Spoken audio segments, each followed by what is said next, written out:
और अब आपको सीधे लिए चलते हैं भाजपा नेता संबित पात्रा की प्रेस वार्ता की ओर। वो संबोधन दे रहे हैं। प्रेस कॉन्फ्रेंस करते हैं और मोदी जी भारतीय जनता पार्टी के ऊपर आक्षेप लगाने का प्रयास उनका रहता है। आप याद करिए जिस प्रकार से एक सेंसेशनलाइज करने का प्रयास उनका रहता है, इस प्रकार से बोलते हैं जैसे पता नहीं पहली बार कोई सुन रहा हो, कितना बड़ा खुलासा हो रहा है।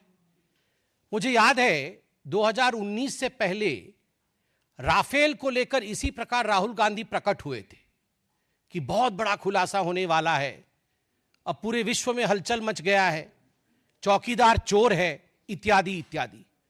कोविड के समय में भी इसी प्रकार से प्रेस कॉन्फ्रेंस वैक्सीन को लेकर राहुल गांधी करते थे, मगर बाद में सुप्रीम कोर्ट में जाकर कान पकड़ करके माफी मांगनी पड़ती थी और माफीनामा भी लिख कर दिया है कि सॉरी मी लॉर्ड, मुझसे गलती हुई है।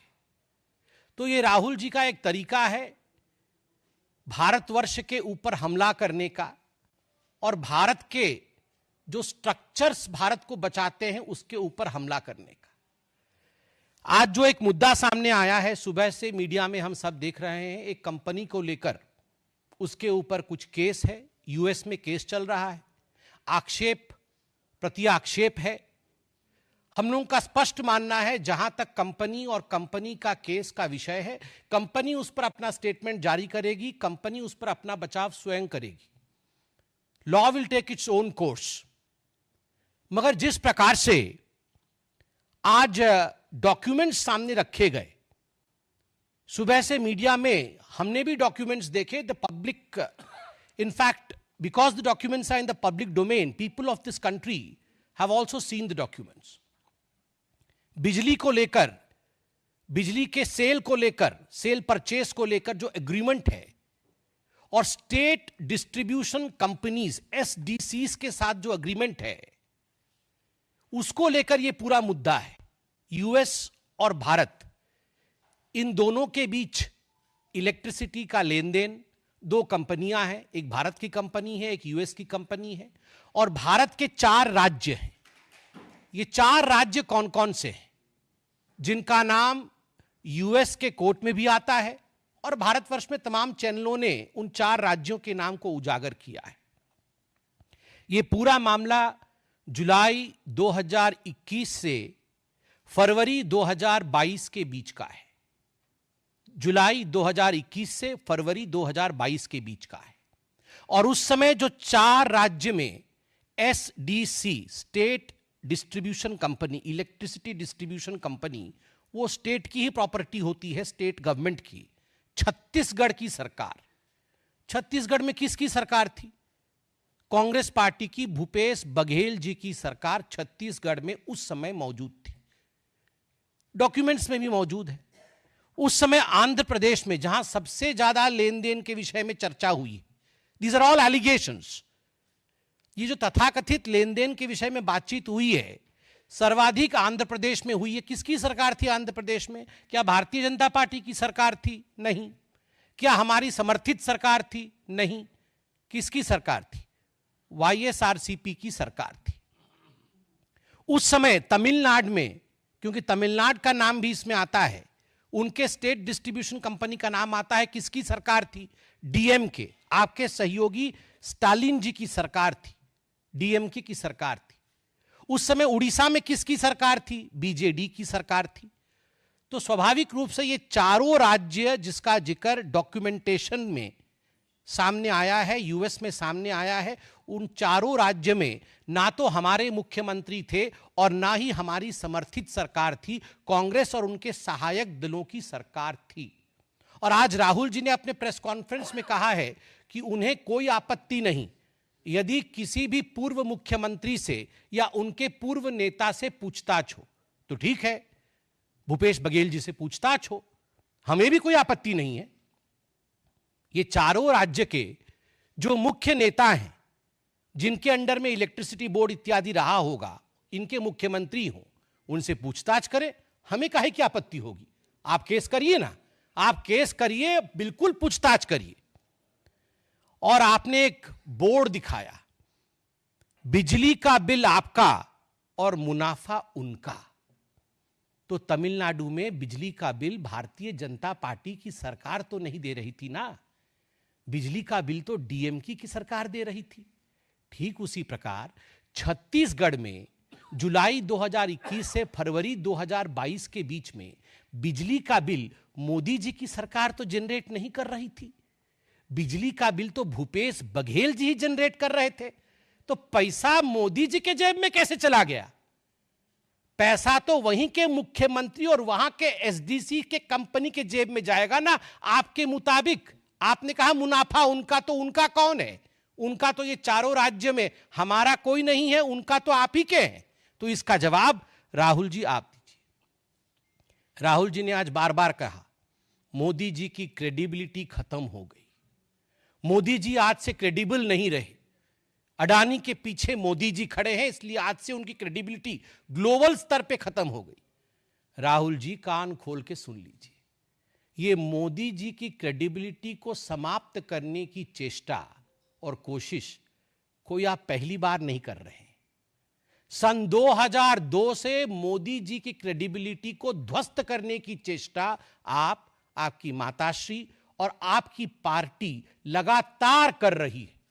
मौत के सौदागर से तुम नीच हो, पाकिस्तान में जाकर मोदी को समाप्त करना है, से चौकीदार चोर है तक, ऐसे 100 गालियां मैं गिनवा सकता हूं जहां आपने कहा कि मोदी की क्रेडिबिलिटी खत्म हो गई है और मोदी के इमेज पर डेंट पड़ गया है।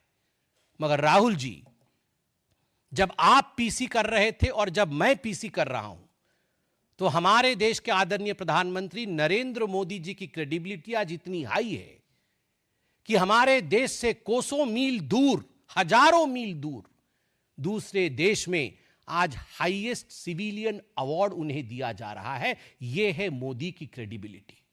ना मौत के सौदागर से मोदी जी की क्रेडिबिलिटी पे डेंट पड़ा, ना चौकीदार चोर है कहने से मोदी जी की क्रेडिबिलिटी पे डेंट पड़ा, क्योंकि देश की जनता जानती है कौन क्रेडिबल है और किसकी क्रेडिबिलिटी नहीं है।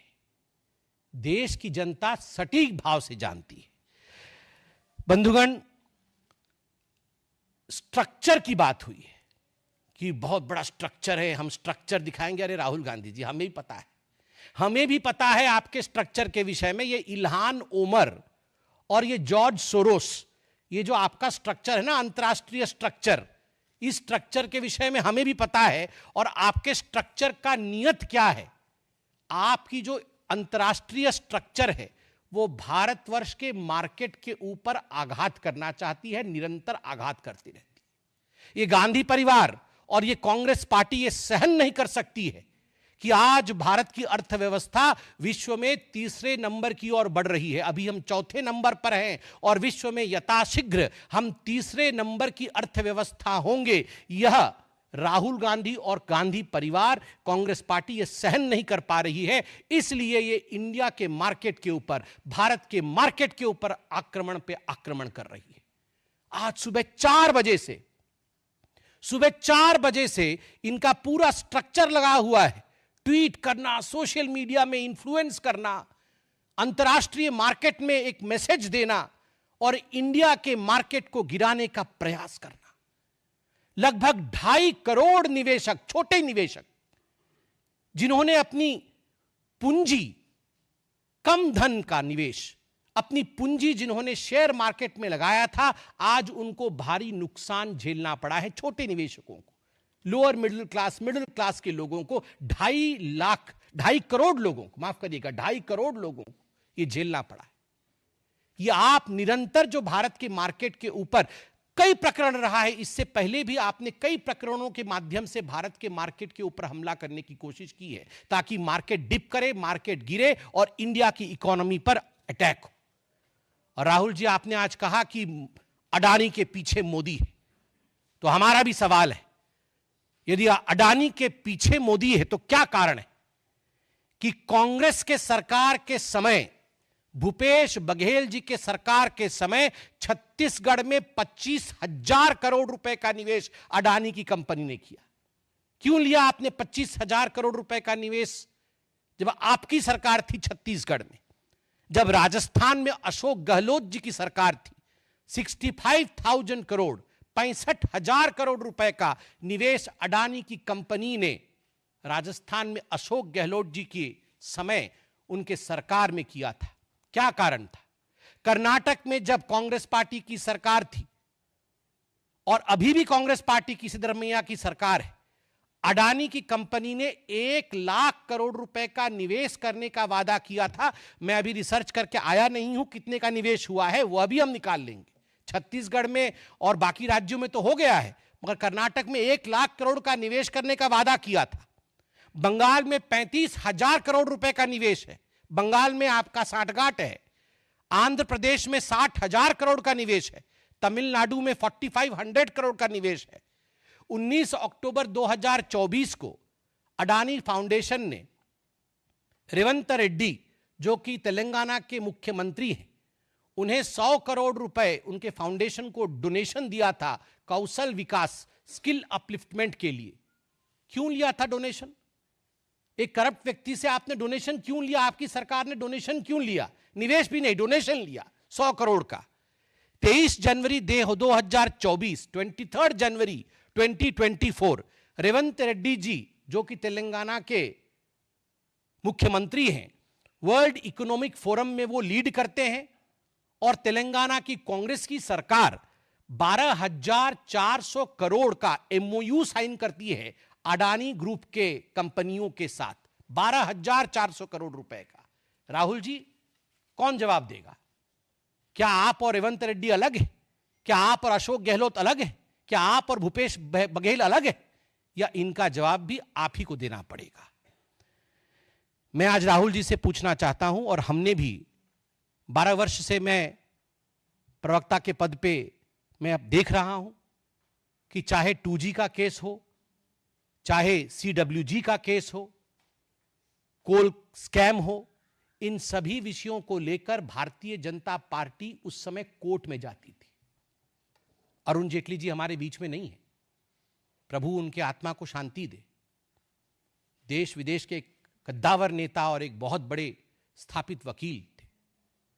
हर केस में वो लड़ते थे, केस साबित होता था, इन्वेस्टिगेशन होती थी, हम आधार को लेकर लड़ते थे। और मैं आज राहुल गांधी से पूछना चाहता हूं, जिस प्रकार हम केस करते थे, केवल प्रेस कॉन्फ्रेंस नहीं करते थे, आप केस करिए ना, आप केस करिए, कोर्ट जाइए। और मुझे आज तकलीफ हुई इस बात से, आपने अपने पीसी में, आप देश के एक सांसद हैं, छोड़ दीजिए कि आप किसी पार्टी के अध्यक्ष रह चुके हैं, मगर आप एक सांसद हैं, और आपने कहा कि इस हिंदुस्तान में, इस भारतवर्ष में हमें कांग्रेस पार्टी को कोर्ट का भी काम करना पड़ रहा है, जुडिशरी। आपने पर्टिकुलरली जुडिशरी शब्द का इस्तेमाल किया कि मीडिया भी अपना काम नहीं कर रही है, मीडिया का काम भी कांग्रेस कर रही है बहुत हद तक, और जुडिशरी का काम भी कांग्रेस कर रही है। वाह, बेल पे बाहर मां बेटे और जुडिशरी का काम कर रहे हैं।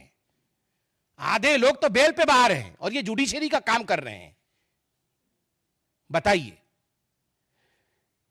इस पे तो कंटेम्प्ट ऑफ कोर्ट होना चाहिए, सुओ मोटो कॉग्निजेंस लेना चाहिए कि जुडिशरी का काम कर रहे हैं।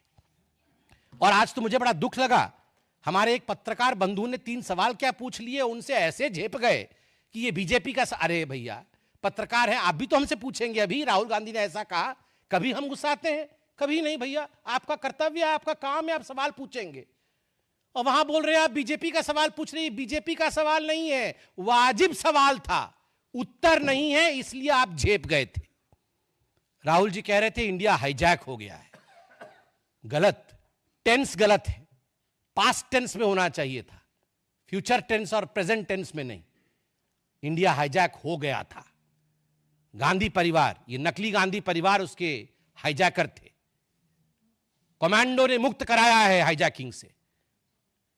अब भारत का जो इकोनॉमिक जहाज है वह रनवे पे 2014 से रफ्तार से दौड़ करके अब 35,000 की फुट की ऊंचाई पर उड़ान भर रहा है, तीसरे नंबर की इकोनॉमिक शक्ति बनने जा रहा है। तो Rahul Gandhi, India is not hijacked, India was hijacked. Today India is soaring high as far as economy is concern. और बार बार बोलते हैं जेपीसी कर देंगे, जेपीसी बना देंगे। सरकार कहीं बनती नहीं है, कहीं सरकार बनती नहीं है तो जेपीसी बनाकर ही खुश हो जाते हैं। तो बोलते चलो जेपीसी ही बना देंगे, सरकार तो बन नहीं रही है। और जेपीसी बना दीजिएगा तो वहां क्या, कोई बोतल फोड़ रहा है, कोई हाथ तोड़ रहा है, कोई मुंह फोड़ रहा है, यही चलता है इनके जेपीसी में। लोकसभा सत्र से पहले ये इनका पुराना ड्रामा है। अब राहुल गांधी जी को देखिएगा, पहले दिन 25 तारीख को पूरा ड्रामा और नौटंकी शुरू कर देंगे। किस प्रकार से भारत की इकोनॉमी नहीं चले, किस प्रकार से भारत का पार्लियामेंट नहीं चले, किस प्रकार हर जगह केओस और अस्त व्यस्तता रहे, यही राहुल और कांग्रेस पार्टी का विशेष उनका प्रबंधन है। और अपने मुंह मियां मिट्ठू बनना राहुल गांधी बंद करे। इतना कह के मैं अपने विषय को समाप्त करता हूं। कोई प्रश्न हो तो अवश्य पूछें। नीरज पांडे, एबीपी।